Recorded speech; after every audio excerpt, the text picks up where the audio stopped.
The joint session will come to order. The chair appoints as members of the committee on the part of the House to escort the President of the United States into the chamber. The gentleman from Louisiana, Mr. Scalise. The gentleman from Minnesota, Mr. Emmer. The gentlewoman from Michigan, Mrs. McClain. The gentleman from North Carolina, Mr. Hudson. The gentleman from Pennsylvania, Mr. Reschenthaler. The gentleman from Utah, Mr. Moore. The gentlewoman from Indiana, Mrs. Houchin. The gentleman from Oklahoma, Mr. Hearn. The gentleman from New York, Mr. Jeffries. The gentleman from California, Mr. Aguilar. The gentleman from California, Mr. Liu. The gentlewoman from Washington, Mrs. Delbene. The gentlewoman from Michigan, Mrs. Dingell. The President of the Senate, at the direction of that body, appoints the following senators as members of the committee on the part of the Senate to escort the President of the United States into the House chamber. The Senator from South Dakota, Mr. Thune. The Senator from Wyoming, Mr. Barrasso. The Senator from Arkansas, Mr. Cotton. The Senator from West Virginia, Mrs. Capito. The Senator from Oklahoma, Mr. Lankford. The Senator from South Carolina, Mr. Scott. The Senator from New York, Mr. Schumer. The Senator from Illinois, Mr. Durbin. And the Senator from Minnesota, Ms. Klobuchar. The members of the escort committee will exit the chamber through the lobby doors.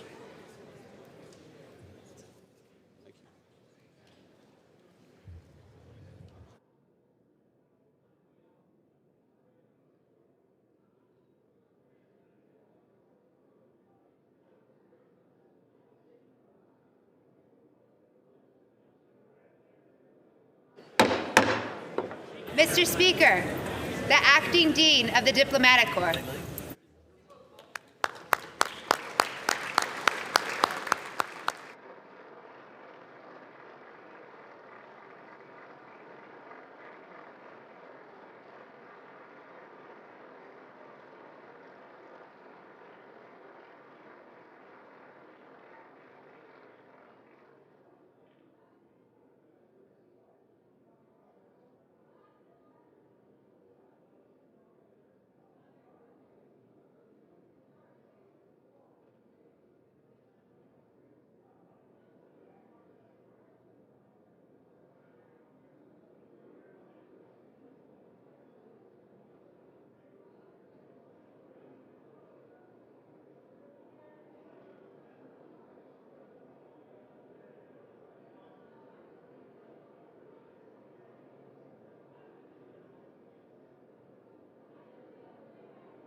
Justices of the Supreme Court.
Mr. Speaker, the President's Yes. Cabinet.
Mr. Speaker, the President of the United States.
Members of Congress, I have the high privilege and distinct honor of presenting to you the President of the United States.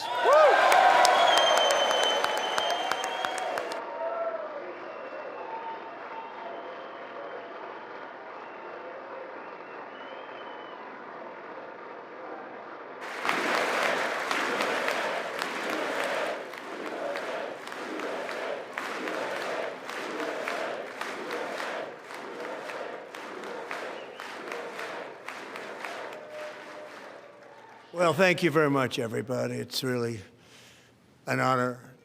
Speaker Johnson, Vice President Vance, First Lady of the United States,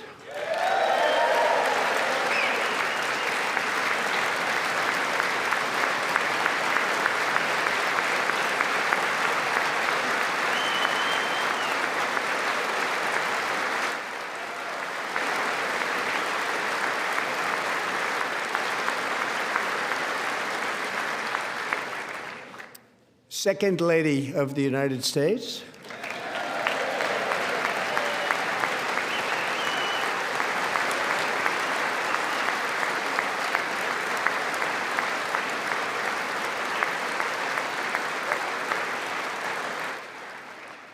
members of Congress, and my fellow Americans. Our nation is back, bigger, better, richer, and stronger than ever before.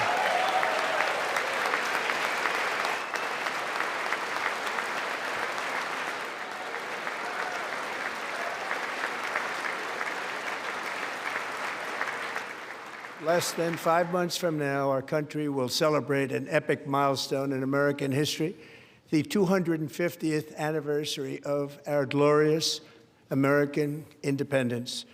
This July 4th, we will mark 2.5 centuries of liberty and triumph, progress and freedom in the most incredible and exceptional nation ever to exist on the face of the earth. And you've seen nothing yet. We're going to do better and better and better. This is the golden age of America.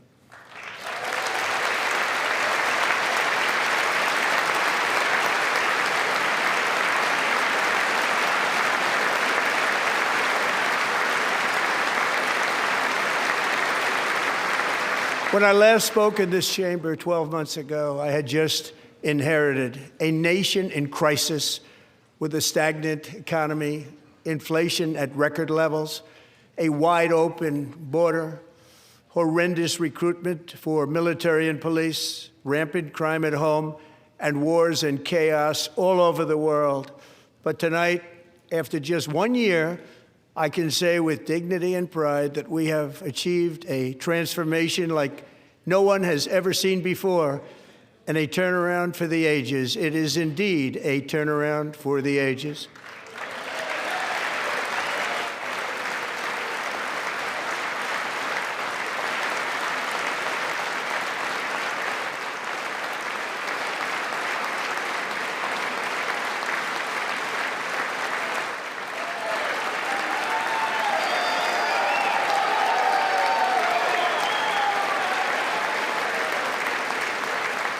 And we will never go back to where we were just a very short time ago. We're not going back. Today, our border is secure.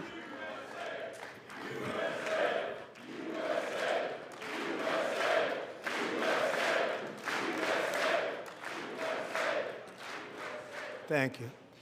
Today, our border is secure. Our spirit is restored. Inflation is plummeting. Incomes are rising fast.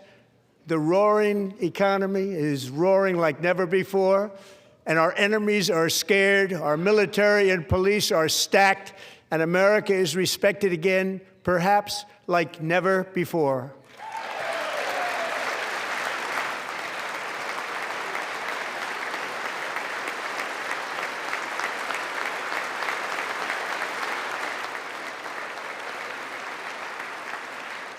After 4 years in which millions and millions of illegal aliens poured across our borders, totally unvetted and unchecked, we now have the strongest and most secure border in American history by far.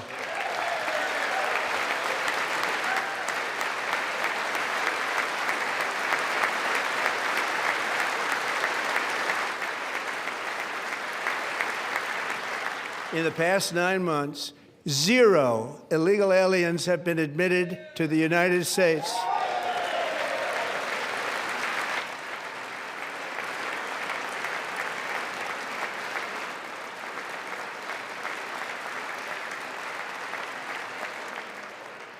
But we will always allow people to come in legally, people that will love our country and will work hard to maintain our country.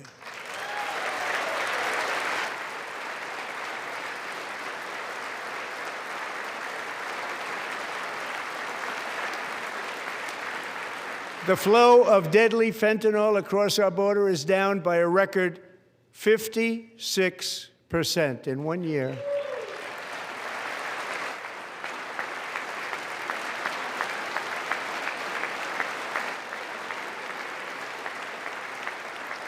And last year, the murder rate saw its single largest decline in recorded history. This is the biggest decline, think of it, in recorded history, the lowest number in over 125 years, year 1900. In fact, substantially before my wonderful father, I had a wonderful father, Fred, before he was born, substantially before he was born. That's a long time ago. He wouldn't like me to say that, but that's a long time ago. The Biden administration and its allies in Congress gave us the worst inflation in the history of our country. But in 12 months, my administration has driven core inflation down to the lowest level in more than 5 years.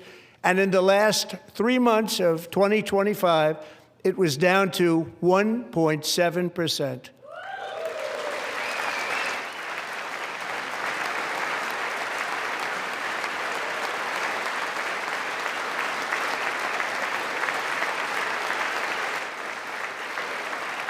Gasoline, which reached a peak of over $6 a gallon in some states under my predecessor, it was quite honestly a disaster, is now below $2.30 a gallon in most states, and in some places, $1.99 a gallon. And when I visited the great state of Iowa just a few weeks ago, I even saw $1.85 a gallon for gasoline.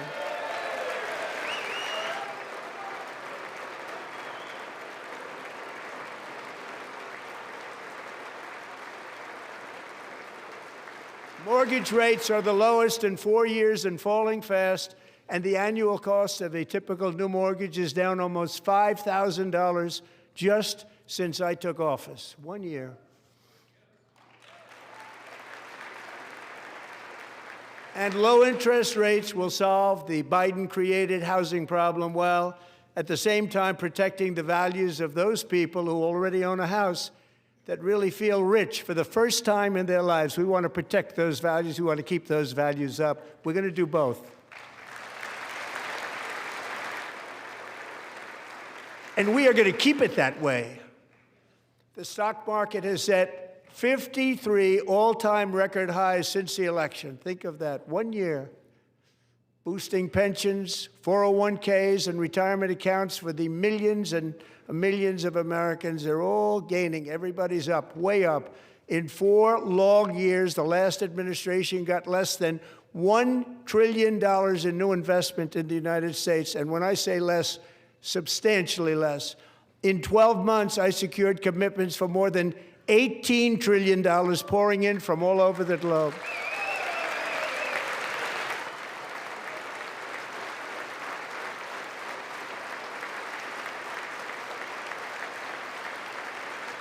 Think of it, much less than $1 trillion for 4 years versus much more than $18 trillion for 1 year. What a difference a president makes.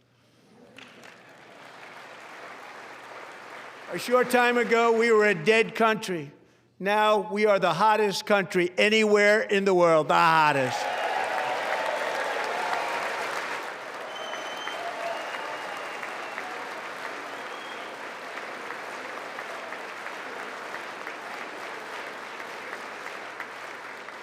As thousands of new businesses are forming and factories, plants, and laboratories are being built, we have added 70,000 new construction jobs in just a very short period of time. It's getting bigger and bigger and stronger.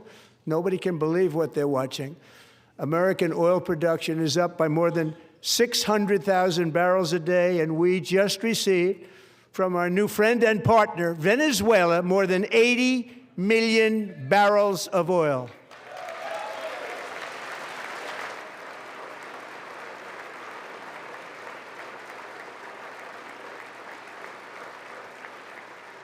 American natural gas production is at an all-time high because I kept my promise to drill, baby, drill.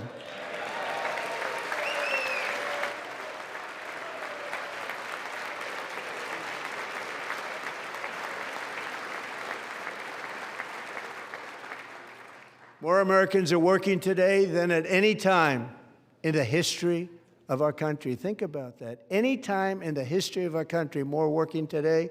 And 100% of all jobs created under my administration have been in the private sector.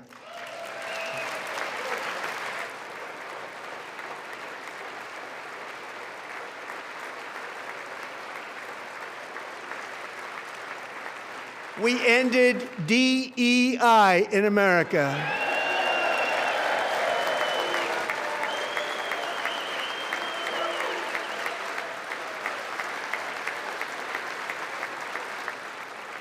We cut a record number of job-killing regulations, and in 1 year, we have lifted 2.4 million Americans, a record, off of food stamps.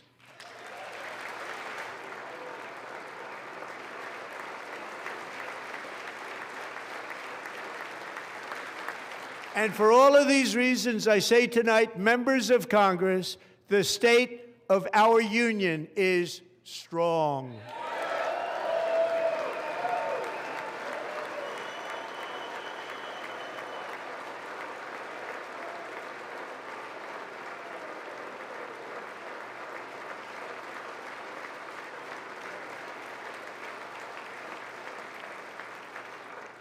Our country is winning again. In fact, we're winning so much that we really don't know what to do about it. People are asking me, please, please, please, Mr. President, we're winning too much. We can't take it anymore. We're not used to winning in our country. Until you came along, we're just always losing, but now we're winning too much. And I say, no, no, no, you're going to win again. You're going to win big. You're going to win bigger than ever. And to prove that point, here with us tonight is a group of winners who just made the entire nation proud. The men's gold medal Olympic hockey team. Come on in.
Go ahead.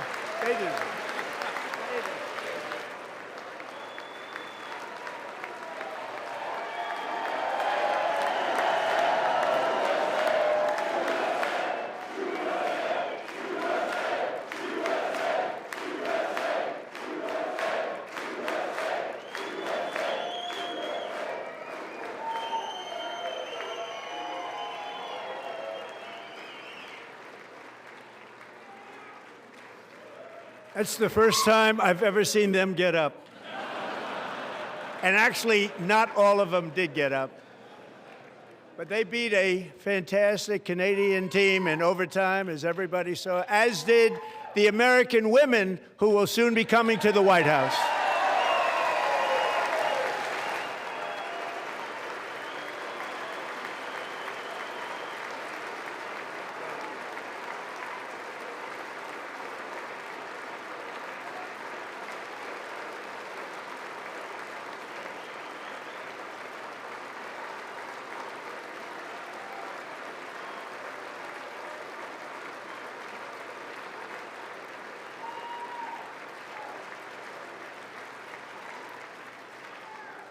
They were in the Oval Office before, and I just want to say a second very big congratulations to Team USA. But I have to say that, and I told them this, and we took a vote of the team. I said, anybody votes no, I'm not doing it.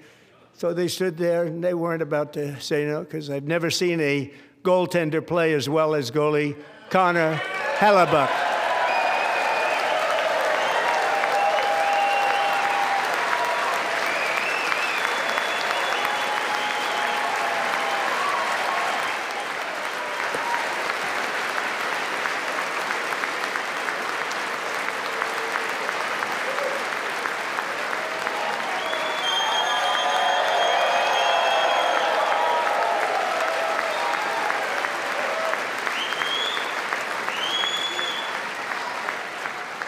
Think of it, 46 shots on goal, and I asked him, the one shot, the one where you put your stick in the back and it hit the neck of your stick and bounced off, do you practice that, or was that a little lucky?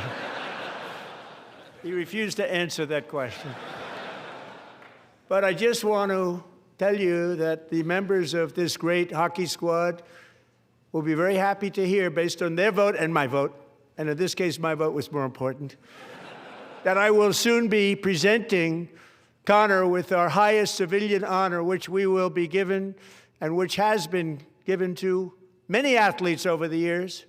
But when I say many, not too many, like 12, it's called the highest civilian honor in our country, the Presidential Medal of Freedom.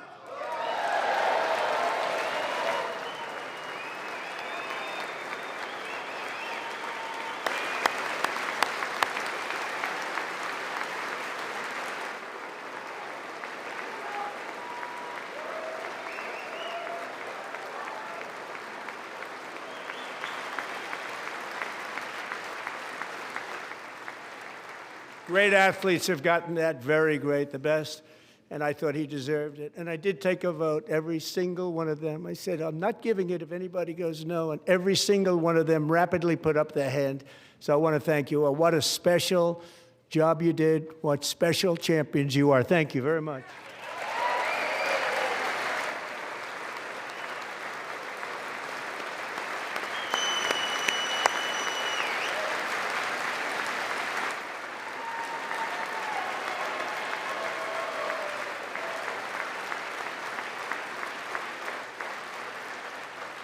I'm also pleased to say that the next time the Olympic torch is lit, it will be here in America for the 2028 Olympics, and it's the summer version right in Los Angeles. We're going to do a good job in Los Angeles.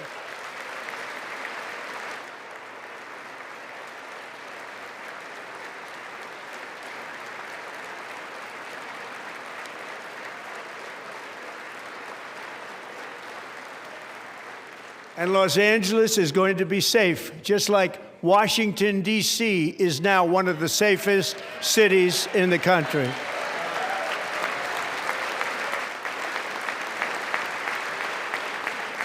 And this year, and I must say I got them both. I got them in my first term, and I was disappointed because I didn't think I'd be the president when this happened. But strange things took place. And now I've got them because I got the Olympics and I got the 2026 FIFA World Cup, and I wanted to claim the 250th, but I didn't get away with that one. I couldn't claim that one for myself. But we're getting the World Cup, so we have the World Cup and the Olympics coming, and that is exciting news.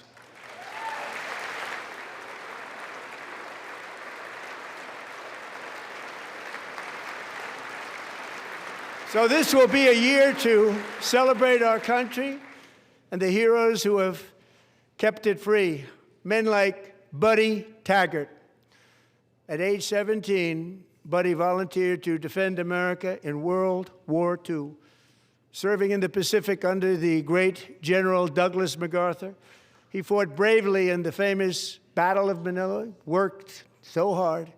He was badly wounded and almost killed by enemy machine guns in Luzon. And 81 years ago this month, he liberated the largest internment camp in the Philippines, one of the largest anywhere in the world. Buddy earned many honors, including a Purple Heart and a Bronze Star, came home, started a family, and tonight he is in the gallery looking forward to July 4th, 2026, his 100th birthday.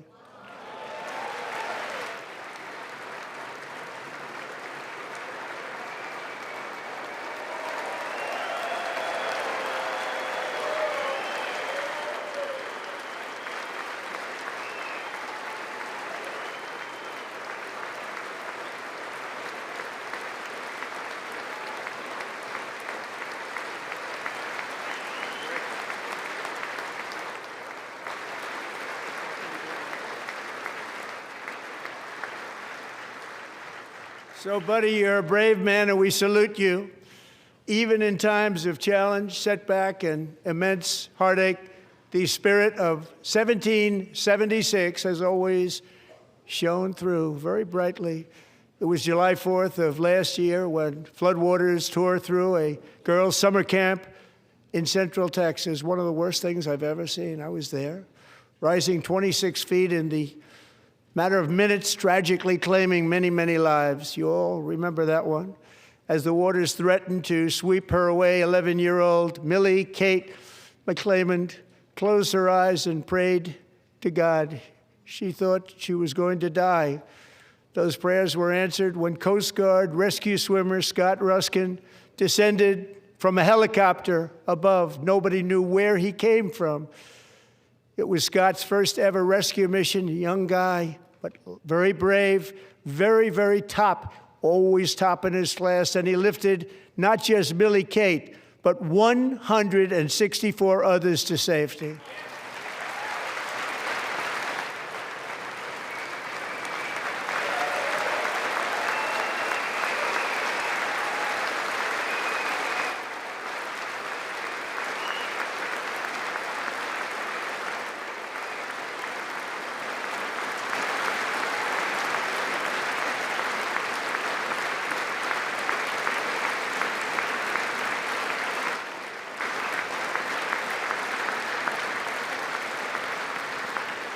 People watched Scott from a distance, and they couldn't believe what they were seeing. The winds were blowing, the rain was pouring, everything was going, and that rapid water, nobody's ever seen anything like it. They said, wow, that's something.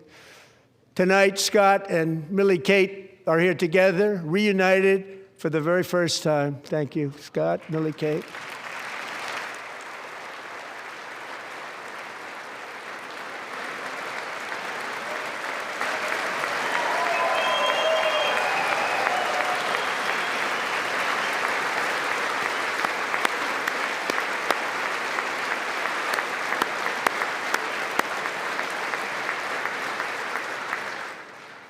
And Petty Officer Ruskin, I'm pleased to inform you that I am now awarding you the Legion of Merit for extraordinary heroism, which is what it was, extraordinary heroism. Thank you.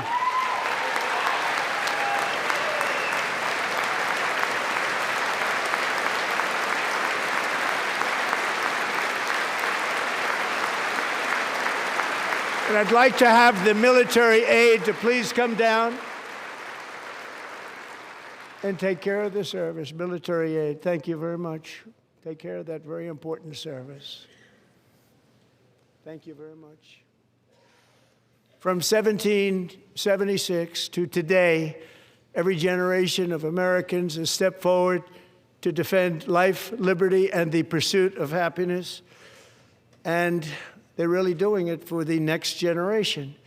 But now it's our turn. Together we're building a nation where every child has the chance to reach higher and go further, where government answers to the people, not the powerful, and where the interests of hardworking American citizens are always our first and ultimate concern.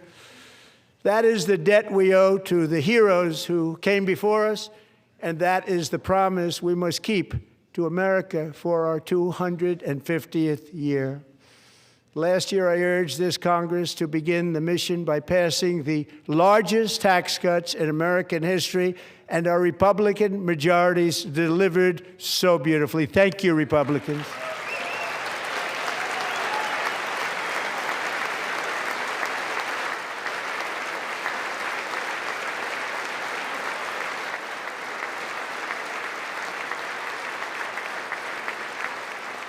All Democrats, every single one of them, voted against these really important and very necessary massive tax cuts.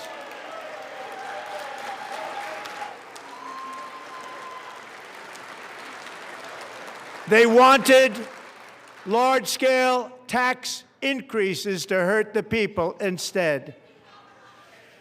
But we held strong, and with the great, big, beautiful bill, we gave you no tax on tips, no tax on overtime, and no tax on Social Security for our great seniors.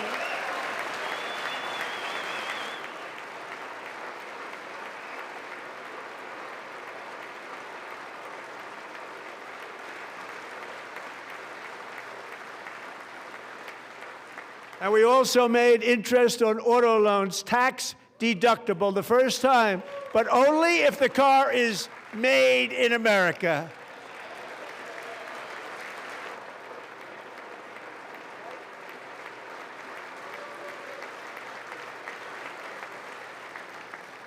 Recently in Pennsylvania, I met Megan Hemhauser, a devoted mom who's homeschools her children. Beautiful, 2 children, during the day while waiting tables at night as her husband works overtime operating very heavy equipment.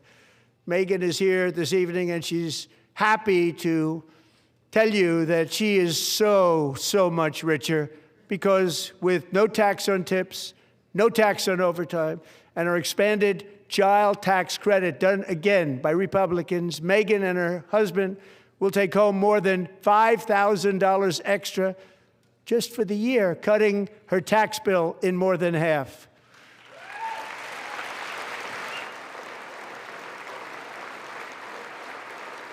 Megan, please stand up. We're fighting for you, Megan. Thank you, Megan. Thank you, Megan. We're fighting for you, Megan. Under our bill, parents like Megan can also activate their children's brand new Trump accounts. And I didn't name it. I did not name it. I did not name that.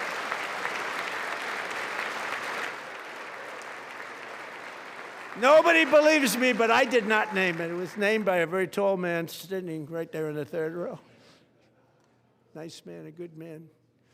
Tax-free investment accounts for every American child. This is something that's so special and has taken off and gone through the roof.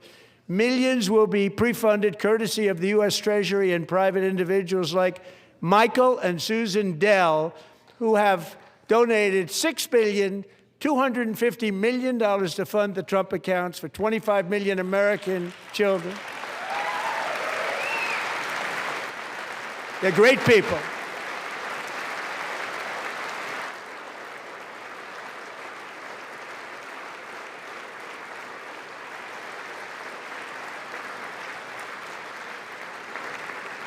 You know, I asked Michael Dell, how do you make all that money? He said, well, I just sat on my dorm in school, and I made computers, and I'd sell them to people.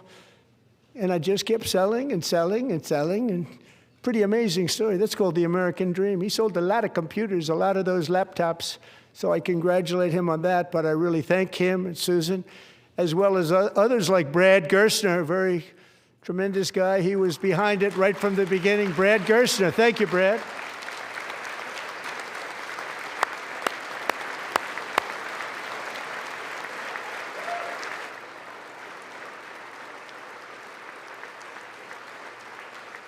So with modest additional contributions, these young people's accounts could grow to over $100,000 or more by the time they turn 18. Think of it. How much money is that for somebody that started with nothing?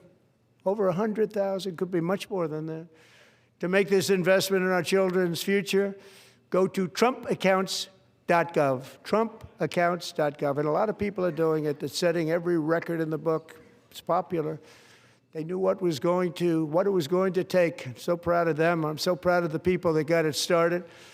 And now it's just taken off. One of the primary reasons for our country's stunning economic turnaround, the biggest in history, where the Dow Jones broke 50,000 4 years ahead of schedule, and the S&P hit 7,000, where it wasn't supposed to do it for many years were tariffs.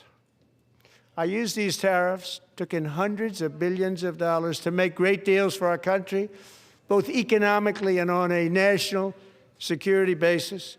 Everything was working well. Countries that were ripping us off for decades are now paying us hundreds of billions of dollars. They were ripping us so badly, you all know that. Everybody knows it. Even the Democrats know it. They just don't want to say it. And yet these countries are now happy, and so are we. We made deals. The deals are all done. And they're happy. They're not making money like they used to, but we're making a lot of money. There was no inflation, tremendous growth, and the big story was how Donald Trump called the economy correctly, and 22 Nobel Prize winners in economics didn't. They got it totally wrong. They got it really wrong.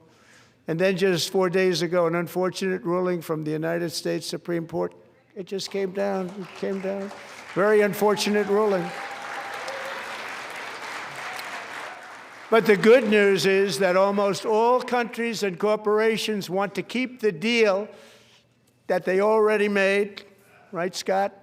Knowing that the legal power that I, as president, have to make a new deal could be far worse for them, and therefore they will continue to work along the same successful path that we had negotiated before the Supreme Court's unfortunate involvement. So despite the disappointing ruling, these powerful, country-saving, it's saving our country, the kind of money we're taking in, peace-protecting.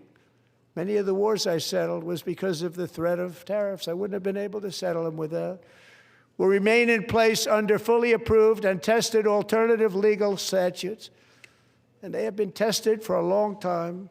They're a little more complex, but they're actually probably better, leading to a solution that will be even stronger than before. Congressional action will not be necessary. It's already time-tested and approved. And as time goes by, I believe the tariffs paid for by foreign countries will, like in the past, substantially replace the modern-day system of income tax, taking a great financial burden off the people that I love.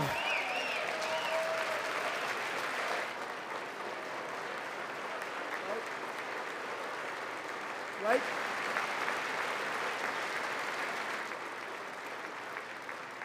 Moving forward, factories, jobs, investment, and trillions of dollars will continue pouring into the United States of America because we finally have a president who puts America first. I put America first. I love America.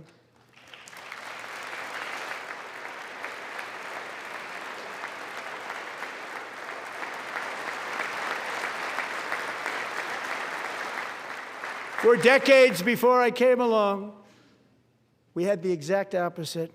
From trade to healthcare, from energy to immigration, everything was stolen and rigged in order to drain the wealth out of the productive, hardworking people who make our country great, who make our country run. Under Biden and his corrupt partners in Congress and beyond, it reached a breaking point with the Green New scam, open borders for everyone. They poured in by the millions and millions from prisons, from mental institutions. They were murderers, 11,888 murders. They came into our country. You allowed that to happen. And record-setting inflation that cost the typical family $34,000 in just a speck of time. Now the same people in this chamber who voted for those disasters suddenly used the word affordability, a word. They just used it. Somebody gave it to them, knowing full well that they caused and created the increased prices that all of our citizens had to endure. You caused that problem. You caused that problem.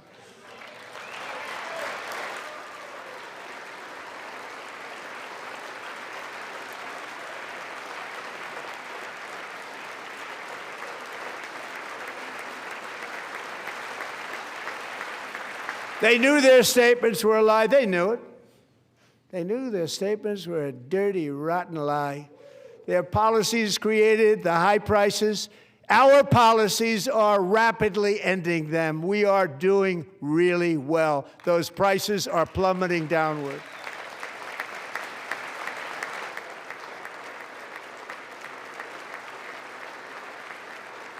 The price of eggs is down 60%. Madam Secretary, thank you. The cost of chicken, butter, fruit, hotels, automobiles, rent is lower today than when I took office by a lot. And even beef, which was very high, is starting to come down significantly. Just hold on a little while. We're getting it down. And soon you will see numbers that few people would think were possible to achieve just a short time ago. Nobody can believe when they see the kind of numbers, and especially energy, when they see energy going down to numbers like that, they cannot believe it. It's like another big tax cut. I'm also confronting one of the biggest ripoffs of our times, the crushing cost of health care caused by you. Since the passage of the Unaffordable Care Act, sometimes referred to as Obamacare, big insurance companies have gotten rich. It was meant for the insurance companies, not for the people. With our government giving them hundreds and hundreds of billions of dollars a year as their stock prices soared 1,000, 1,200, 1,400, and even 1,700%, like nothing else. That's why I introduced the great health care plan. I want to stop all payments to big insurance companies and instead give that money directly to the people so they can buy their own health care, which will be better health care at a much lower cost.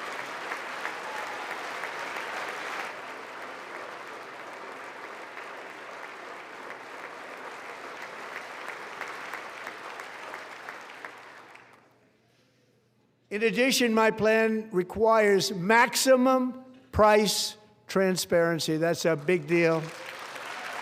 Sounds so simple, so big. And I did that in my first term, and the Democrats immediately terminated it with full knowledge that they were doing a very bad thing for the people. Costs were going to go way up, and that's what happened, and now I'm bringing them way down on health care and everything else. I'm also ending the wildly inflated cost of prescription drugs like has never happened before.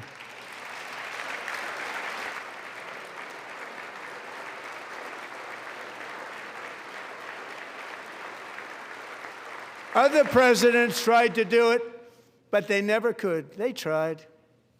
Most didn't try, actually. But they tried. They said they tried. They couldn't do it. They didn't even come close. They were all talk and no action, but I got it done. Under my just enacted most favored nation agreements, Americans who have for decades paid by far the highest prices of any nation anywhere in the world for prescription drugs will now pay the lowest price anywhere in the world for drugs. Anywhere, the lowest price.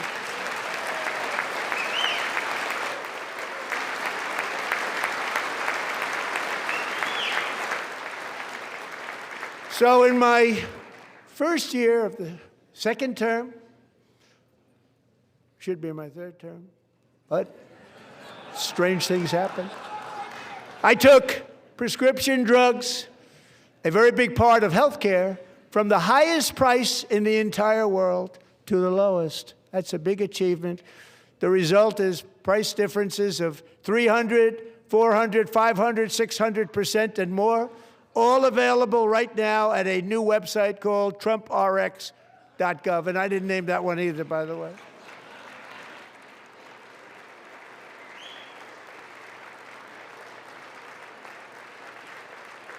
And here tonight is the very first customer ever to get that big discount, and it is big, Catherine Rayner.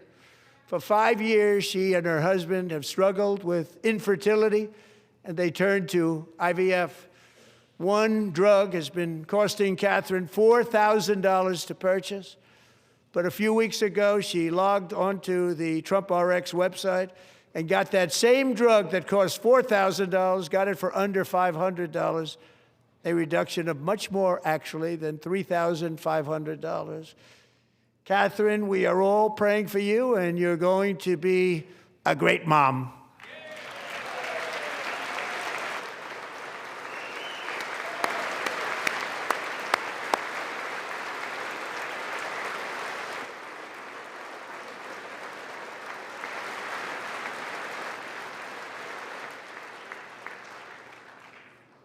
So now I'm calling on Congress to codify my most favored nation program into law. Now, the one thing, I'm not sure it matters because it's going to be very hard for somebody that comes along after me to say, let's raise drug prices by 700 or 800%. But John and Mike, if you don't mind, codify it anyway. They may do it. Codify it anyway. Thank you. Many Americans are also concerned that energy demand from AI data centers could unfairly drive up their electric utility bills. Tonight, I'm pleased to announce that I have negotiated the new Ratepayer Protection Pledge. You know what that is? We're telling the major tech companies that they have the obligation to provide for their own power needs. They can build their own power plants as part of their factory so that no one's prices will go up. And in many cases, prices of electricity will go down for the community and very substantially down. This is a unique strategy never used in this country before. We have an old grid. It could never handle the kind of numbers, the amount of electricity that's needed. So I'm telling them they can build their own plant. They're going to produce their own electricity. It will ensure the company's ability to get electricity while at the same time lowering prices of electricity for you, and could be very substantial for all of you cities and towns. You're going to see some good things happen over the next number of years. Another pillar of the American dream that has been under attack is home ownership. With us tonight is Rachel Wiggins, a mom of two from Houston. She placed bids on 20 homes and lost all of those bids to gigantic investment firms that bypassed inspection, paid all cash, and turned those houses into rentals, stealing away her American dream. She was devastated. Stories like this are why last month I signed executive order to ban large Wall Street investment firms from buying up in the thousands single-family homes.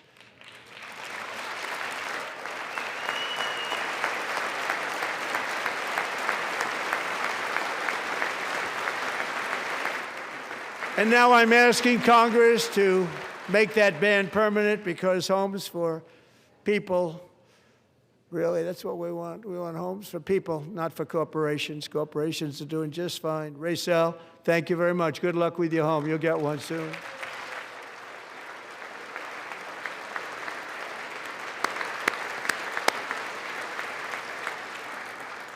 We're also working to make it easier for Americans to save for retirement. And under this administration, we will always protect Social Security and Medicare. They are not protecting it for our seniors. We will always protect Social Security, Medicare, Medicaid.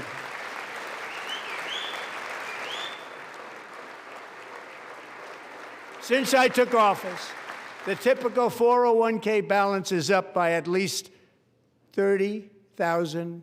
That's a lot of money. We have millions and millions of people, because the stock market has done so well, setting all those records. Your 401ks are way up.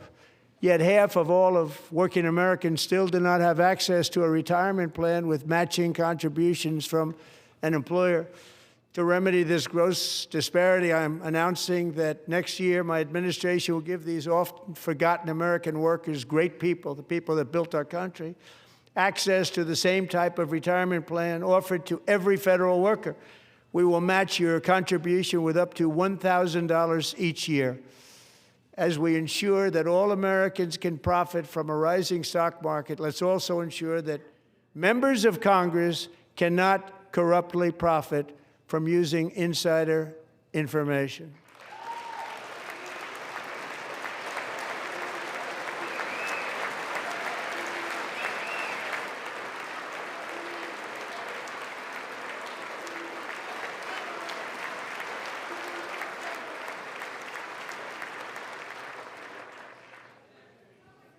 They stood up for that. I can't believe it. I can't believe it. Did Nancy Pelosi stand up if she's here? Doubt it. Pass the Stop Insider Trading Act without delay.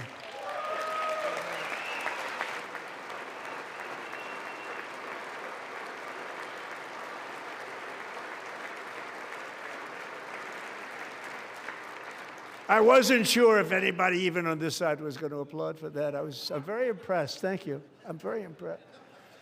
But when it comes to the corruption that is plundering, it's plundering America. There's been no more stunning example than Minnesota, where members of the Somali community have pillaged an estimated $19 billion from the American taxpayer. Oh, we have all the information. And in actuality, the number is much higher than that. And California, Massachusetts, Maine, and many other states are even worse. This is the kind of corruption that shreds the fabric of a nation, and we are working on it like you wouldn't believe. So tonight, although started 4 months ago, I am officially announcing the war on fraud to be led by our great Vice President, J.D. Vance.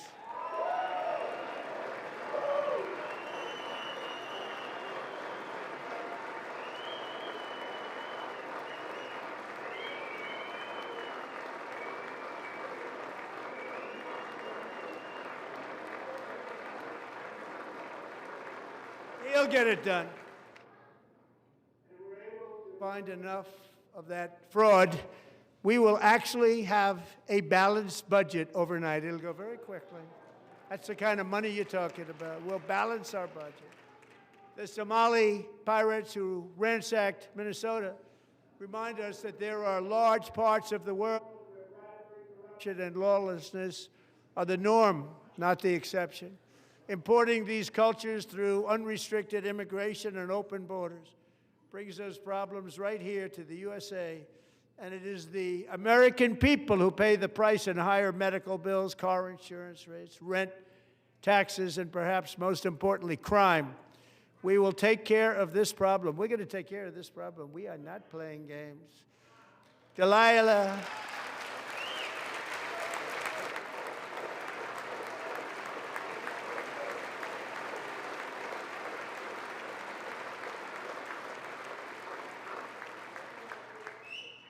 Delilah Coleman was only 5 years old in June 2024 when a 18-wheel tractor trailer plowed into her stopped car traveling at 60 miles an hour or more.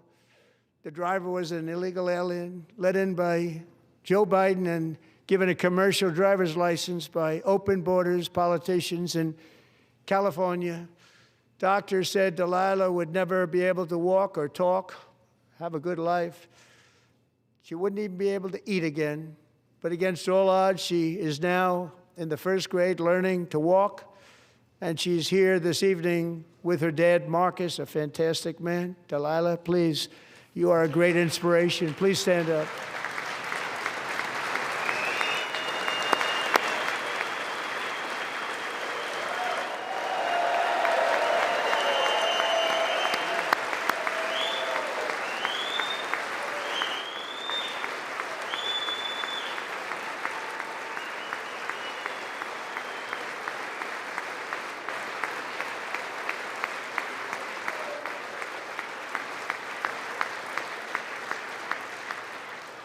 Thank you, Delilah.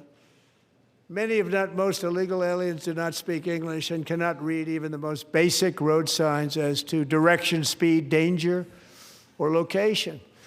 That's why tonight I'm calling on Congress to pass what we will call the Delilah Law, barring any state from granting commercial driver's licenses to illegal aliens.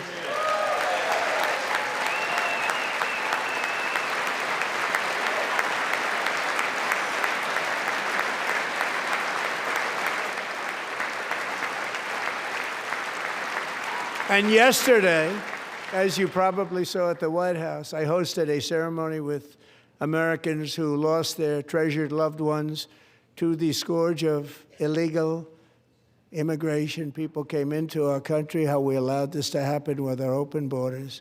These are the angel moms and families that for decades our government betrayed and our media totally ignored. It was terrible. Hard to believe, actually.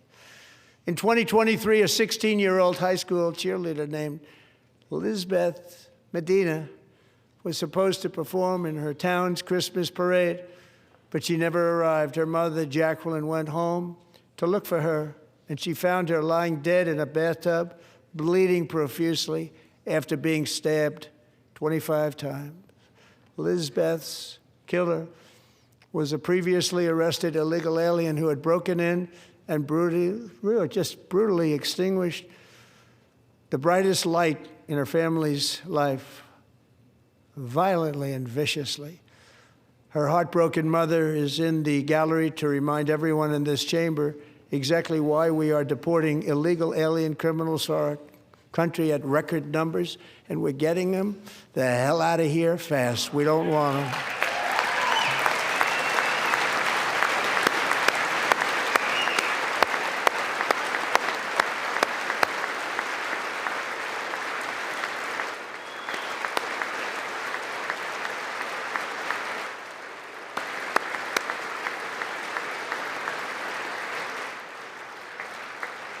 Thank you very much, Jacqueline. Thank you. We can never forget that many in this room not only allowed the border invasion to happen before I got involved, but indeed they would do it all over again if they ever had the chance. If they ever got elected, they would open up those borders to some of the worst criminals anywhere in the world. The only thing standing between Americans and a wide open border right now is President Donald J. Trump and our great Republican patriots in Congress. Thank you. Thank you.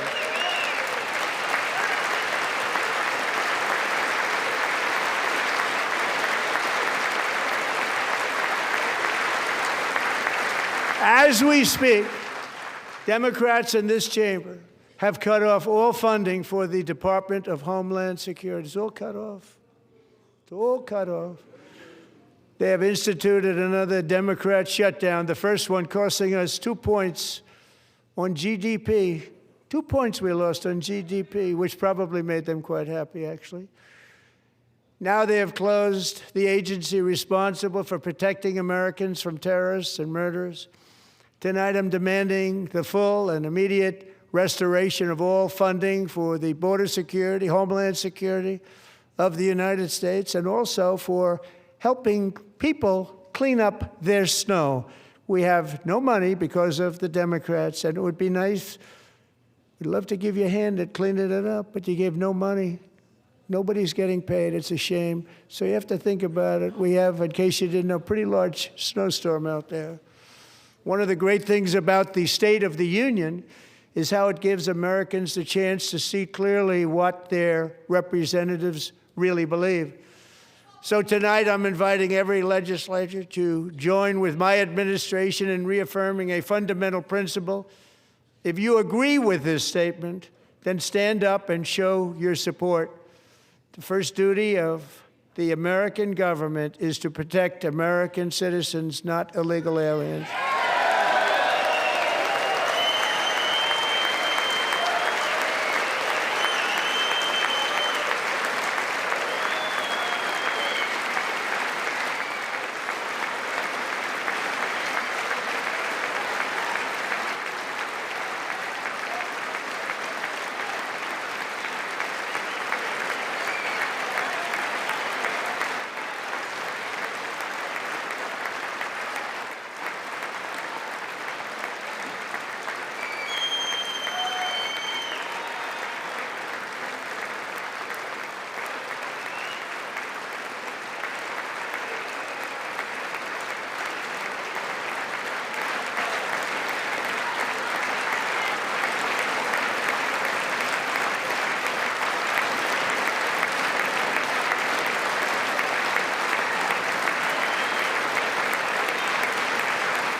Isn't that a shame? You should be ashamed of yourself not standing up.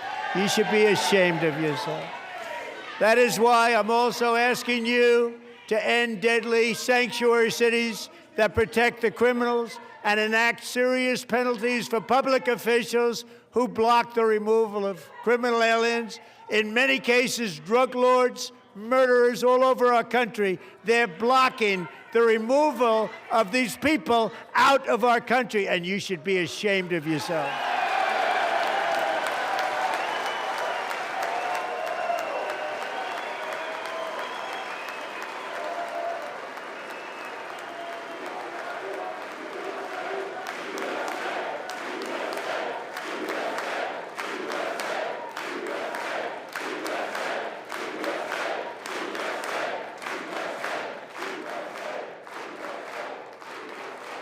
And perhaps most importantly, I'm asking you to approve the Save America Act.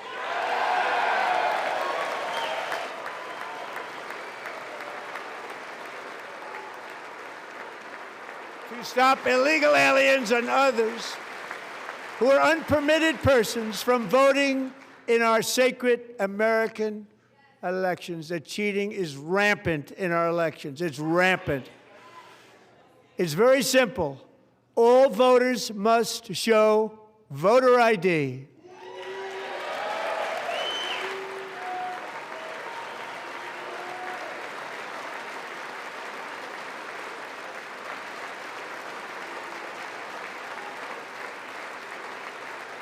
All voters must show proof of citizenship in order to vote.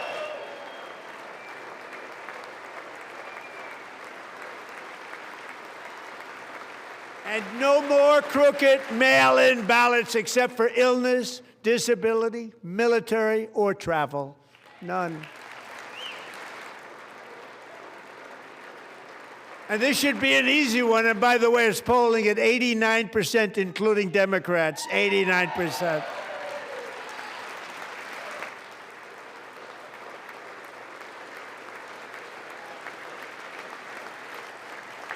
And even the new communist mayor of New York City, I think he's a nice guy, actually.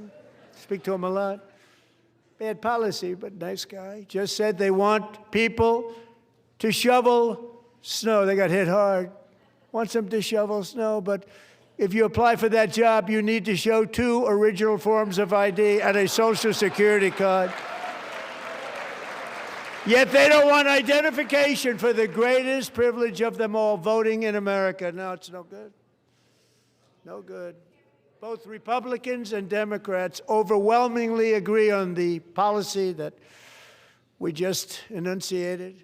And Congress should unite and enact this common sense, country-saving legislation right now, and it should be before anything else happens.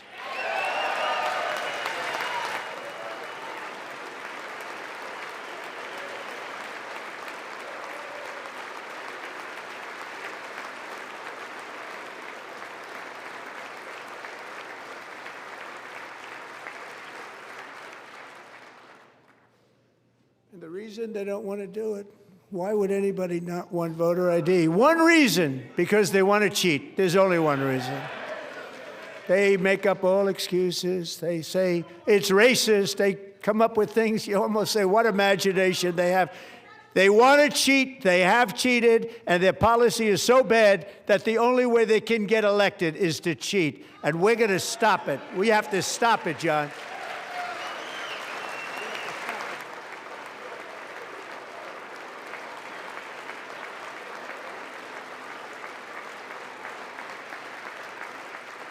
And here is one more opportunity to show common sense in government. In the gallery tonight are Sage Blair and her mother, Michelle. In 2021, Sage was 14 when school officials in Virginia sought to socially transition her to a new gender, treating her as a boy and hiding it from her parents. Hard to believe, isn't it? Before long, a confused Sage ran away from home after she was found in a horrific situation in Maryland A left-wing judge refused to return Sage to her parents because they did not immediately state that their daughter was their son. Sage was thrown into an all-boys state home and suffered terribly for a long time. But today, all of that is behind them because Sage is a proud and wonderful young woman with a full-ride scholarship to Liberty University. Sage and Michelle, please stand up.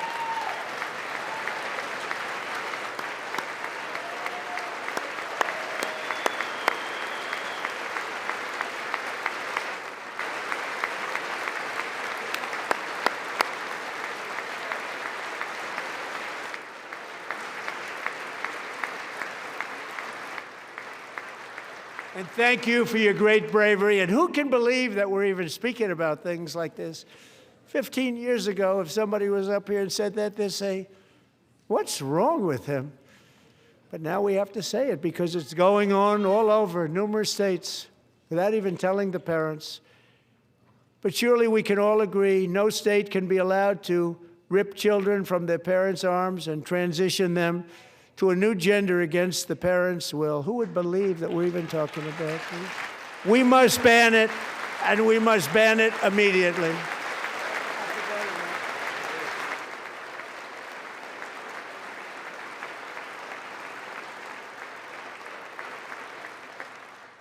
Look, nobody stands up. These people are crazy, I'm telling you. They're crazy.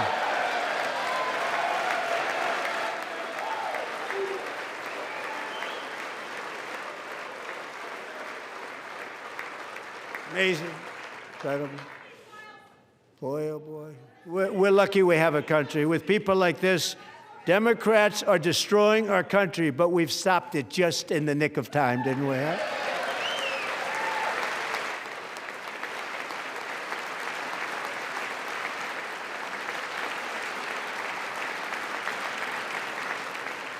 No one cares more about protecting America's youth than our wonderful First Lady, now a movie star. She's a movie star. Can you believe it? Who would have believed that? Over the past year, she has had an incredible impact championing AI legislation, advancing a landmark executive order on foster care, and helping secure $30 million to launch the Melania Trump Foster Youth to Independence Initiative. It's a tremendous, really a tremendous thing that happened and had a lot of bipartisan support. She gets much better bipartisan support than I do. I get none. She gets a lot. Someday you're going to have to tell me how you did that. And students and educators in every state have joined the First Lady's efforts in the presidential AI challenge, keeping America's next generation positioned to succeed and strongly succeed in the future. Tonight, we welcome two young people whose lives reflect the First Lady's impact, Sierra Burns and Everest Nevermont. Thank you both, and Melania, thank you. I know how hard you worked on it. Thank you very much.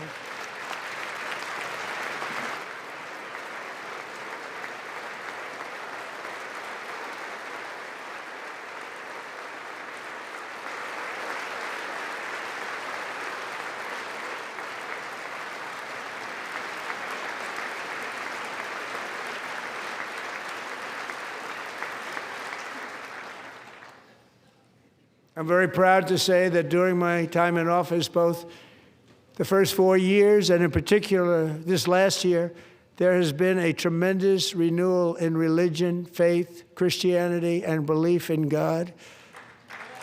Tremendous renewal.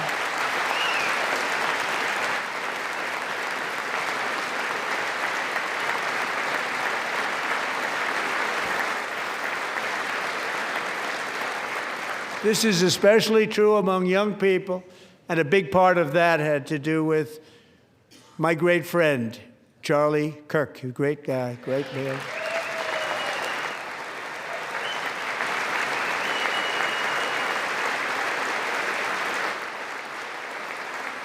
So last year, Charlie was violently murdered by an assassin and martyred, really martyred for his beliefs. His wonderful wife, Erica, is with us tonight. Erica, please stand.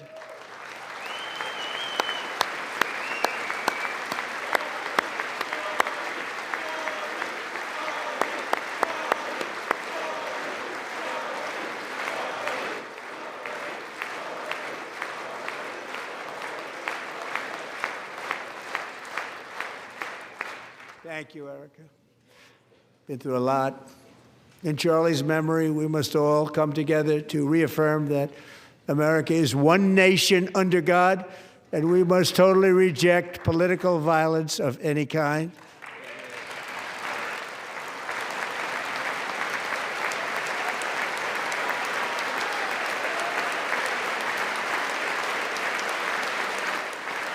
We love religion, and we love bringing it back, and it's coming back at levels that nobody actually thought possible. It's really a beautiful thing to see. Above all, unleashing America's promise requires keeping our communities safe. We have made incredible strides, yet dangerous repeat offenders continue to be released by pro-crime Democrat politicians again and again. We are honored to be joined tonight by a woman who's been through hell, Anya Zarutska. In 2022, she and her beautiful daughter, so beautiful, what a beautiful young woman, Irina, fled war-torn Ukraine to live with relatives near Charlotte, North Carolina. And by the way, what's going on with Charlotte? Last summer, 23-year-old Irina was riding home on the train when a deranged monster who had been arrested over a dozen times and was released through no cash bail, stood up and viciously slashed a knife through her neck and body. No one will ever forget there were people on that train. No one will ever forget the expression of terror on Irina's face as she looked up at her attacker in the last seconds of her life. She died instantly. She had escaped a brutal war only to be slain by a hardened criminal, set free to kill in America, came in through open borders. Mrs. Zarutska, tonight I promise you we will ensure justice for your magnificent daughter, Irina.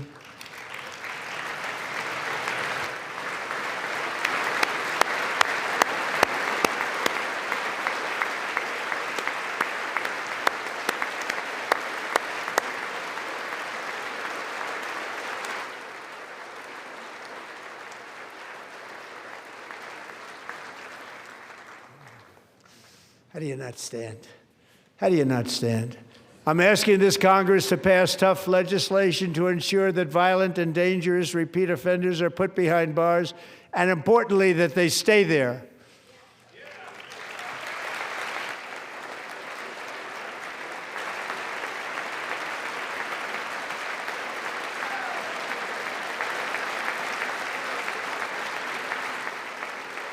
Starting last summer, I deployed our National Guard and federal law enforcement to restore law and order to our most dangerous cities, including Memphis, Tennessee, big success, New Orleans, Louisiana, big success, and our nation's capital itself, Washington, D.C., where we have almost no crime anymore in Washington, D.C. How did that happen?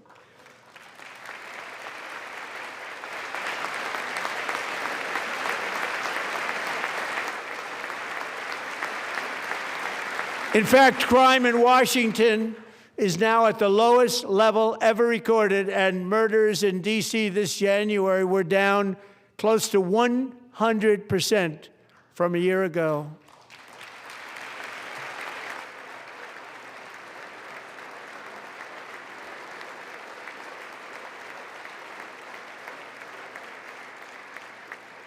They don't like to hear that.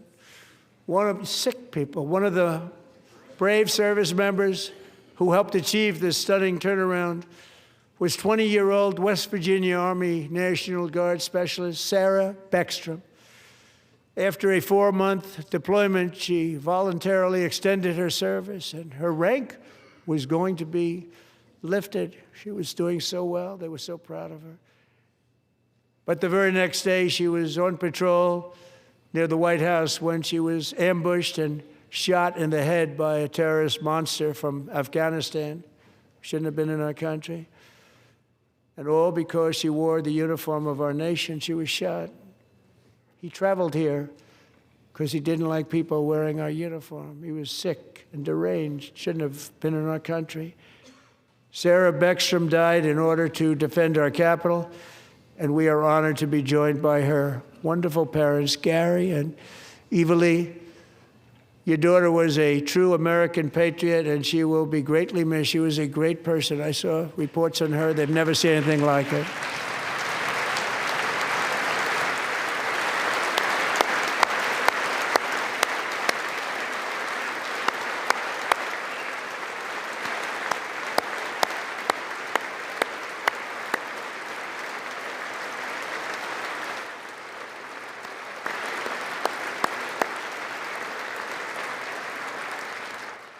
So sorry. Thank you very much. She's a great young lady. I saw reports that were like, perfect. She was perfect. Serving alongside Sarah that day was Staff Sergeant Andrew Wolf.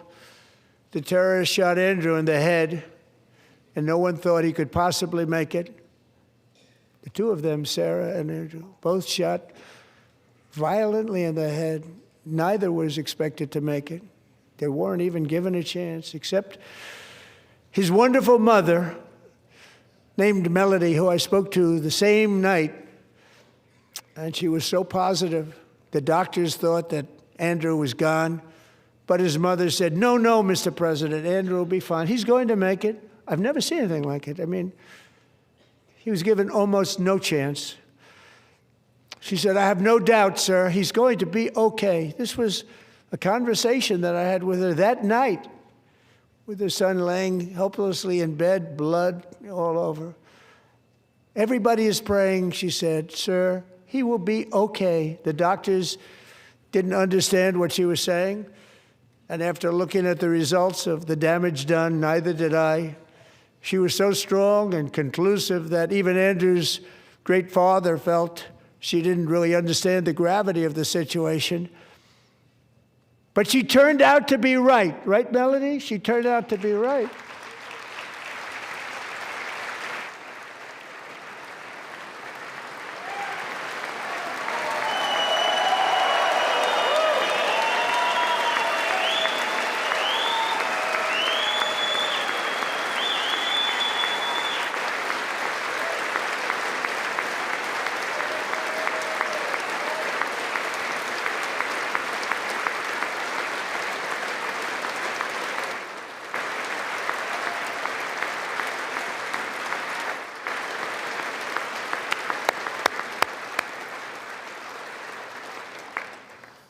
Amazing, actually.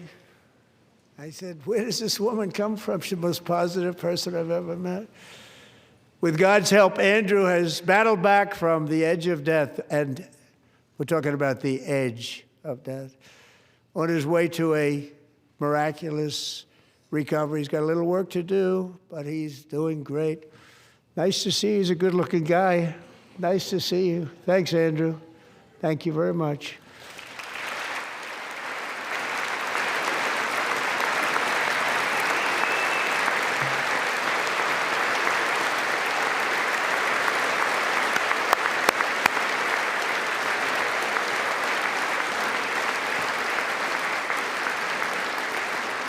So, Andrew, while you're up, now I'm going to ask a highly respected General James Seward to present Staff Sergeant Andrew Wolf and the great family of Sarah Beckstrom with the award created by our late, great President George Washington himself. It's called the Purple Heart.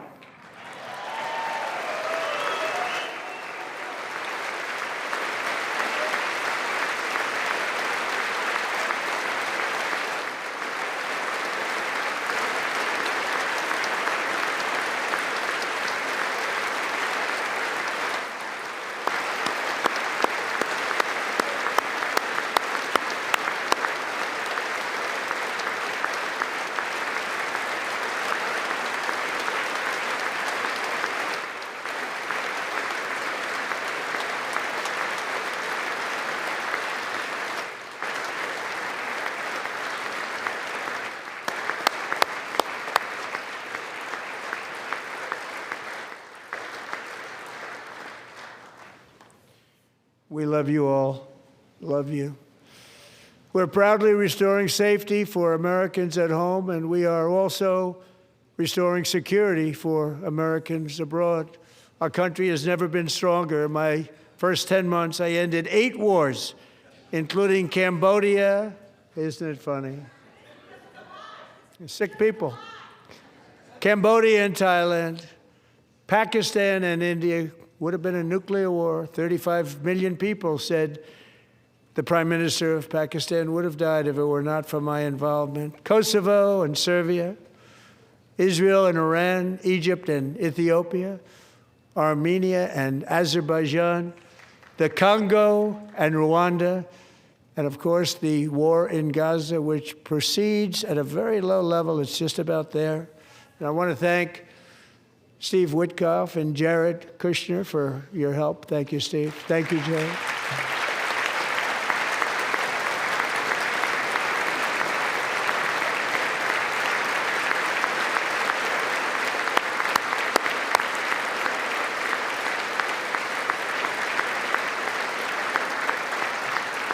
And I also want to thank the man they report to, Secretary of State Marco Rubio. Thank you, Marco.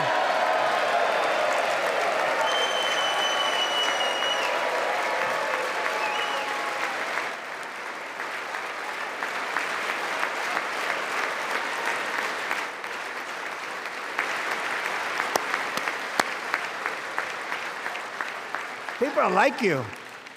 You know, Marco got 100% of the votes when he was in confirmation. I think our next one was about 54%. And some of the Democrats are now saying, I can't believe we approved that guy. And he said it's an honor that they feel that way, right, Marco? You have done a great job, great Secretary of State. I think he'll go down as the best ever.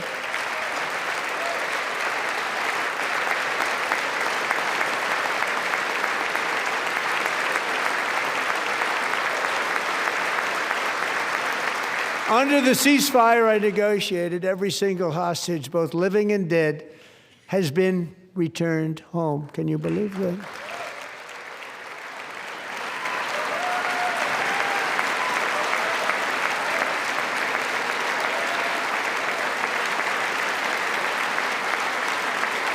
Nobody thought it was possible.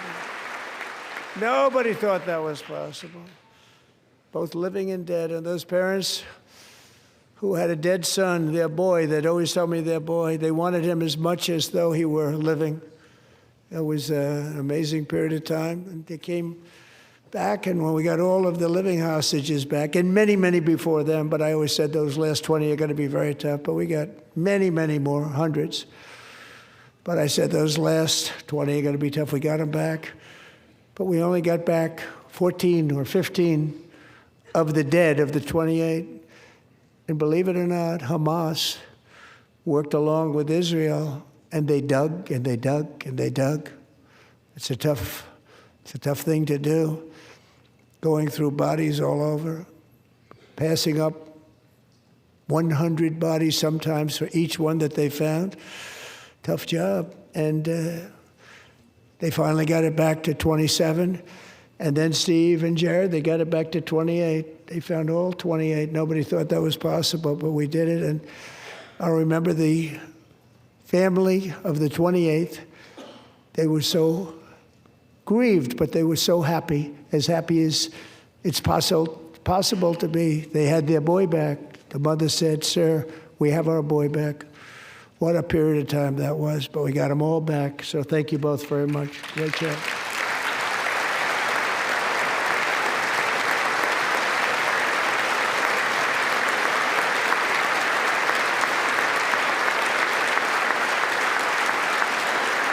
And we're working very hard to end the 9th war, the killing and slaughter between Russia and Ukraine, where 25,000 soldiers are dying each and every month. Think of that, 25,000 soldiers are dying a month.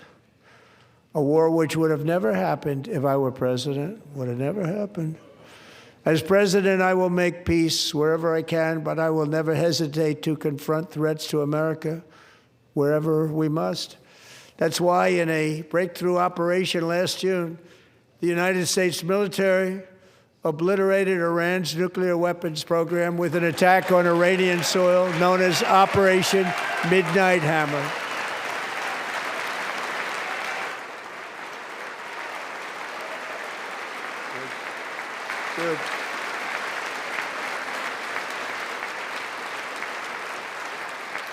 For decades, it had been the policy of the United States never to allow Iran to obtain a nuclear weapon. Many decades. Since they seized control of that proud nation 47 years ago, the regime and its murderous proxies have spread nothing but terrorism and death and hate. They've killed and maimed thousands of American service members and hundreds of thousands and even millions of people with what's called roadside bombs. They were the kings of the roadside bomb. And we took out Soleimani. I did that during my first term. Had a huge impact. He was the father of the roadside bomb.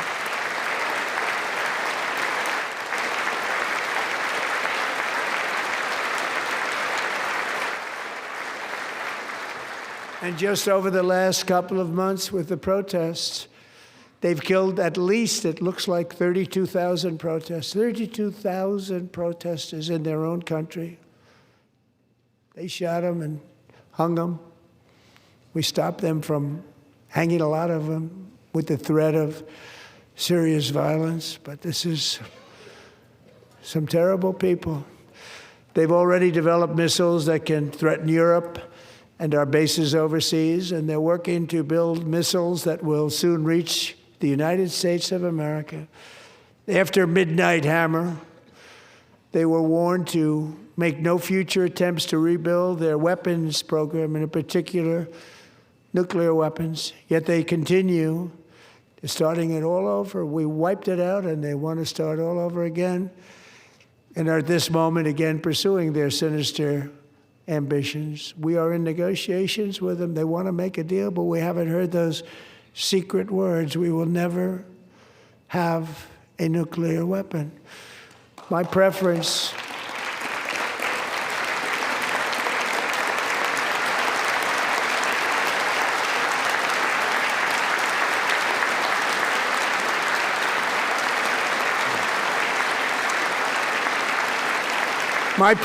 is to solve this problem through diplomacy.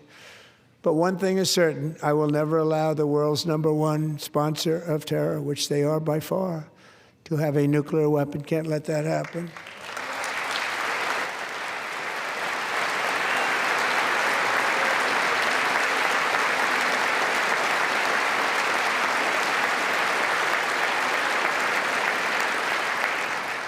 And no nation should ever doubt America's resolve.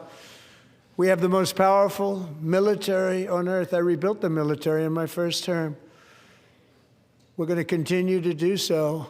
Also, we just approved a $1 trillion budget. We have no choice. We have to be strong because hopefully we will seldom have to use this great power that we built together. It's really called peace through strength, and it's been very, very effective.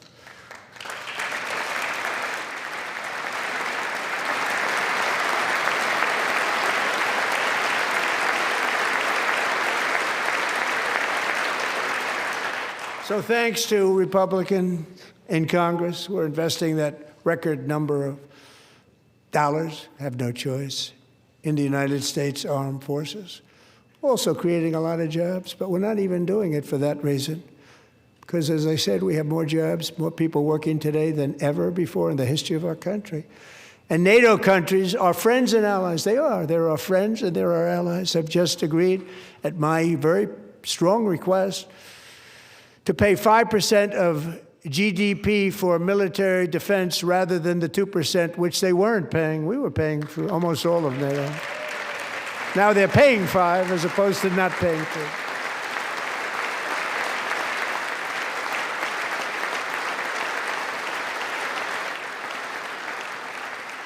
And getting that 5% was something which everyone said would never be done, could not happen. We got it really easily with one meeting. And big difference between 2% that's not paid. We were paying the freight of many of them. Very few were paid up. Now 5%, then they're paid. And everything we send over to Ukraine is sent through NATO, and they pay us in full. They pay us totally in full.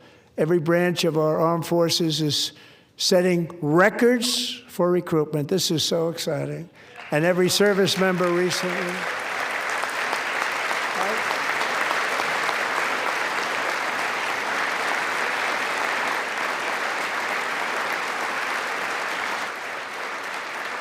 And every service member recently received a warrior dividend of $1,776.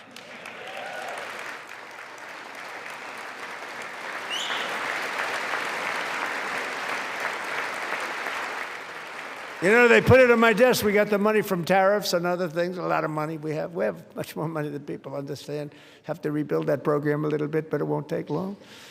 But we got the money, and it was $1,775, and they wanted my approval. And I said, what's the number? $1,775. I said, wait a minute. For one more dollar, we can have $1,776. It's going to I said, we're going to figure that. I never asked anybody if we could afford it. One more dollar, I said $1,776. And I said, that's good. And I'll tell you what, our military, that was 4 months ago, our military, I never see a person in the military that doesn't thank me for it, so we're honored to do it. They deserve it.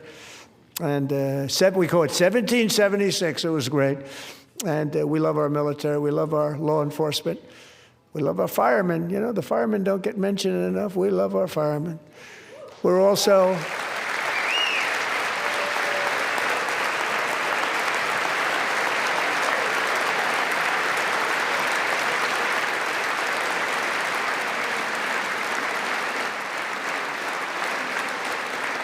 restoring American security and dominance in the Western Hemisphere, acting to secure our national interests and defend our country from violence, drugs, terrorism, and foreign interference. For years, large swaths of territory in our region, including large parts of Mexico, really large parts of Mexico, have been controlled by murderous drug cartels.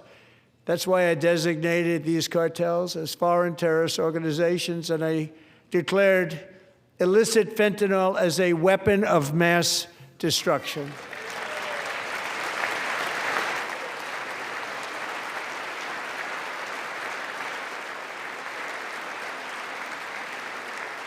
And with our new military campaign, we have stopped record amounts of drugs coming into our country and virtually stopped it completely coming in by water or sea. You probably noticed that. We very seriously damaged their fishing industry also. Nobody wants to go fishing anymore.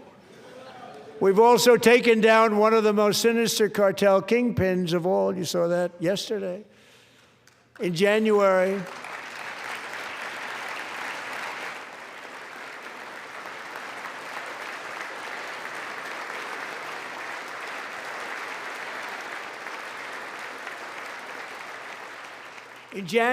elite American warriors carried out one of the most complex, spectacular feats of military competence and power in world history. No one's seen anything like it. Foreign leaders, I won't tell you who, called me and they said, very impressive, very good. They couldn't believe, they all watched, they saw what happened. This is a different fighting force that we had years ago when we fought to tie. You know, it's a great fighting force. I'm so proud of it. Look at Space Force. Space Force is my baby, because we did that. My baby, it's becoming so important.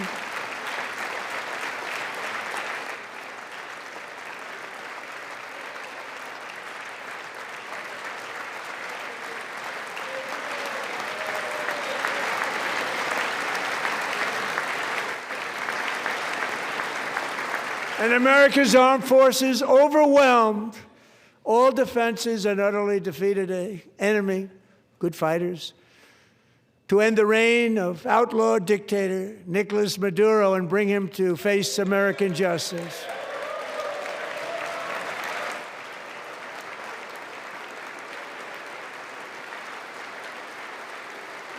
And this was an absolutely colossal victory for the security of the United States, and it also opens up a bright new beginning for the people of Venezuela. We're working closely with the new president of Venezuela, Delcy Rodriguez, to unleash extraordinary economic gains for both of our countries and to bring new hope to those who have suffered so terribly.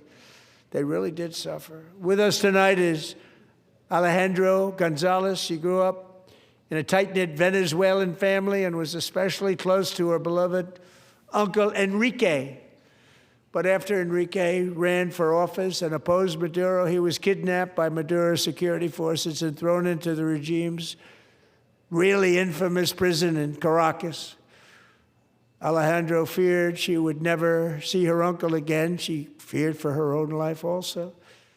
But since the raid, we have worked with the new leadership, and they have ordered the closure of that vile prison and released hundreds of political prisoners already, with more to come. Alejandro, I'm pleased to inform you that not only has your uncle been released, but he is here tonight. We brought him over to celebrate his freedom with you in person. Enrique, please come down.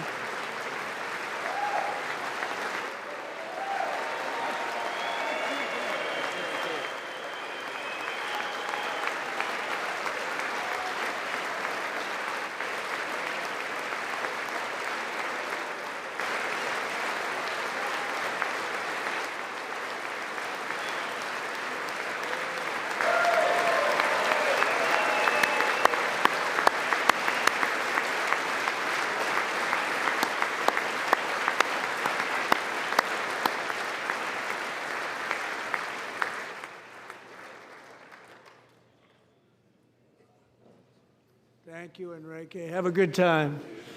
Nice to have you back, Enrique.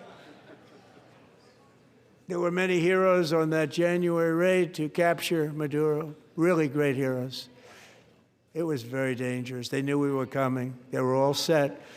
But the deeds of one warrior that night will live forever in the eternal chronicles of military valor.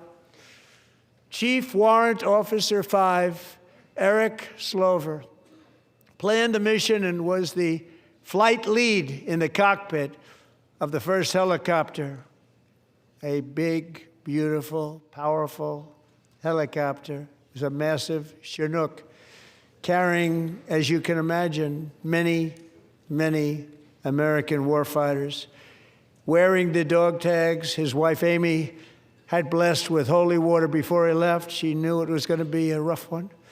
Eric steered the Chinook under the cover of night and descended swiftly upon Maduro's heavily protected military fortress. This was a major military installation, protected by thousands of soldiers and guarded by Russian and Chinese military technology. How did that work out? Not too good. While preparing to land, enemy machine guns fired from every angle, and Eric was hit very badly in the leg and hip, one bullet after another. He absorbed 4 agonizing shots, shredding his leg into numerous pieces. And yet, despite the fact that the use of his legs was vital to successful helicopter flight, legs are the most important part of flying a helicopter, to deliver the many commandos who would capture and detain Maduro was the only thing Eric was thinking about. Then, even as he was gushing blood, which was flowing back down the aisle, helicopter lands at a steep angle. The machine guns stood right in front of him. They were right in front of him, 2 machine gunners who escaped the wrath of the previous planes.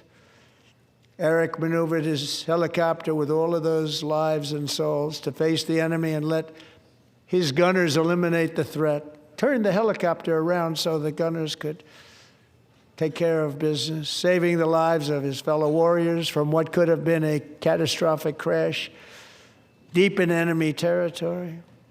Only after safely landing the helicopter with all the warriors aboard in the exact right spot, which was vital to the mission. We probably would have had to maybe cancel the mission if that didn't happen. Eric told his co-pilot, also wounded, but not as gravely, to take over. I'm about ready to pass out. The success of the entire mission and the lives of his fellow warriors hinge on Eric's ability to take the searing pain. It was unbelievable what's happened to his legs of the bullets and keep on flying and landing, and people knew what was happening. Everybody in the back of the helicopter knew because they saw the blood pouring down the aisle. Chief Warrant Officer Slover is still recovering from his serious wounds, but I'm thrilled to say that he is here tonight with his wife, Amy, Eric, and Amy. Come on in.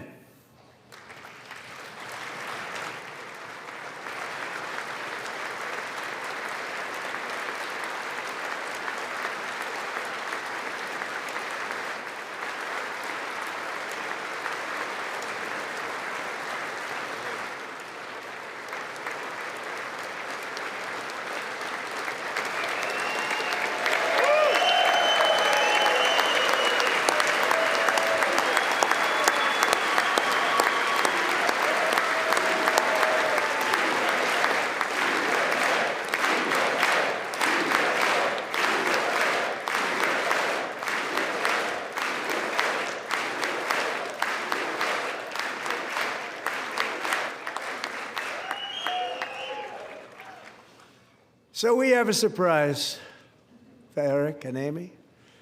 In recognition of Eric's actions above and beyond the call of duty, I would now like to ask General Jonathan Braga to present Chief Warrant Officer Slover with our nation's highest military award, the Congressional Medal of Honor.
Well, thank you very much, Eric and Amy.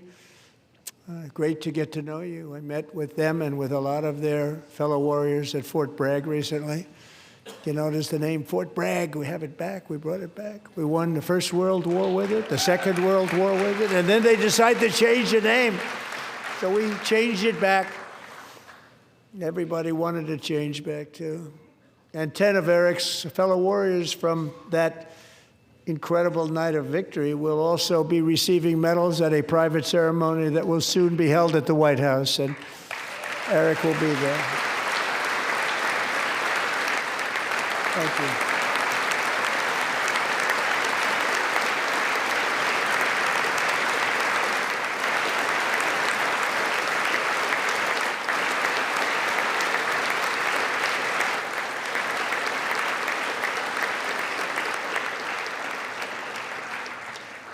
Thank you, Eric. That's a big one. Tonight we've celebrated many truly extraordinary American patriots, but there is one last living legend to honor before we go.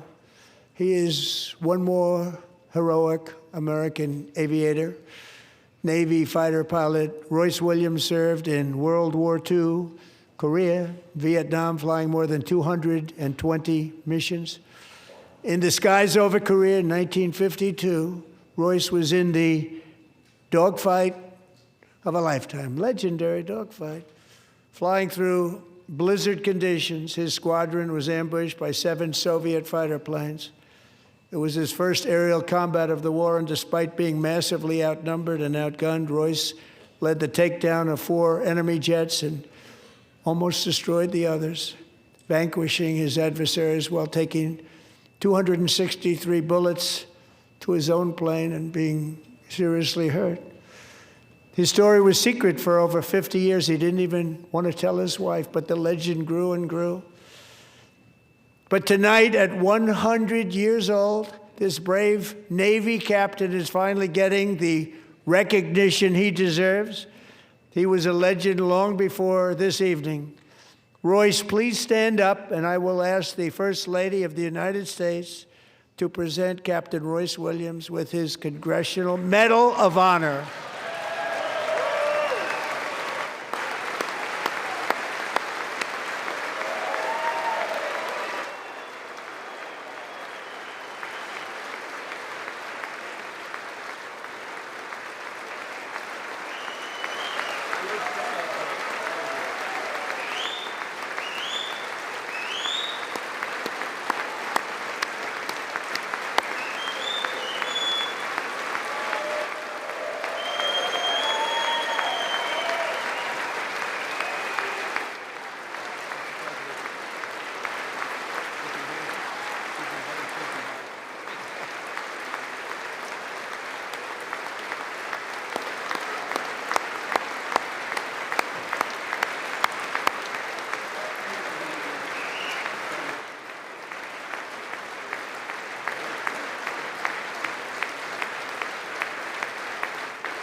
Thank you, Royce, and thank you, Eric.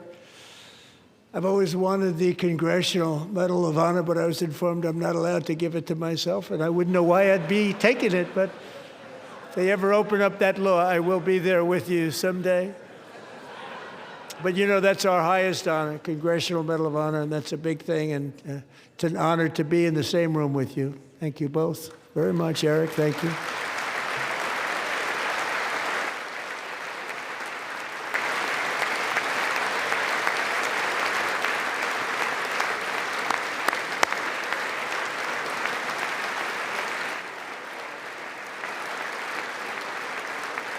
Thank you. 250 years is a long time in the life of a nation, but in another sense, it's really a mere moment in the eye of history. Two of the gentlemen we met in the gallery this evening took their first breaths 1 century ago, 100 years before that, on July 4th, 1826, the author of the Declaration of Independence, brilliant, Thomas Jefferson, drew his last breath. Just a single long human lifespan separates the giants who declared and won our independence from the heroes who stand among us tonight. Everything our nation has done, everything we have achieved, has been the work of those few great lifetimes. In those brief chapters, Americans built this nation from 13 humble colonies into the pinnacle of human civilization and human freedom, the strongest, wealthiest, most powerful, most successful nation in all of history. Americans ventured out across the daunting and dangerous continent. We carved paths through an unforgiving wilderness, settled a boundless frontier, and tamed the beautiful but very, very dangerous Wild West. From empty marshes and wide open plains, we raised up the world's greatest cities. Together, we mastered the world's mightiest industries and shattered history's monstrous tyrannies. And we liberated millions from the chains of fascism, communism, oppression, and terror. Americans lifted humanity into the skies on the wings of aluminum and steel, And then we launched mankind into the stars on rockets powered by sheer American will and unyielding American pride. We wired the globe with our ingenuity. We captivated the planet with American culture. And now we are pioneering the next great American breakthroughs that will change the entire world. All of this and so much more is the enduring legacy, unmatched glory of the hardworking patriots who built and defended this country and who still carry the hopes and freedoms on all of humanity's backs. For years they were forgotten, betrayed, and cast aside. But that great betrayal is over, and they will never be forgotten again. Because when the world needs courage, daring, vision, and inspiration, it is still turning to America. And when God needs a nation to work his miracles, he knows exactly who to ask. There is no challenge Americans cannot overcome, no frontier too vast for us to conquer, no dream too bold for us to chase, no horizon too distant for us to claim. For our destiny is written by the hand of providence, and these first 250 years were just the beginning.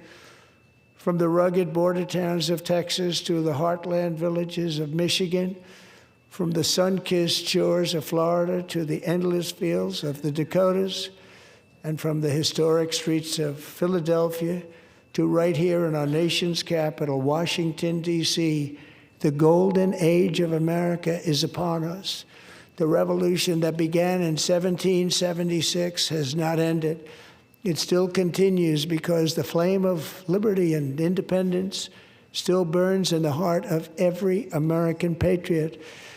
And our future will be bigger, better, brighter, bolder, and more glorious than ever before. Thank you, God bless you, and God bless America.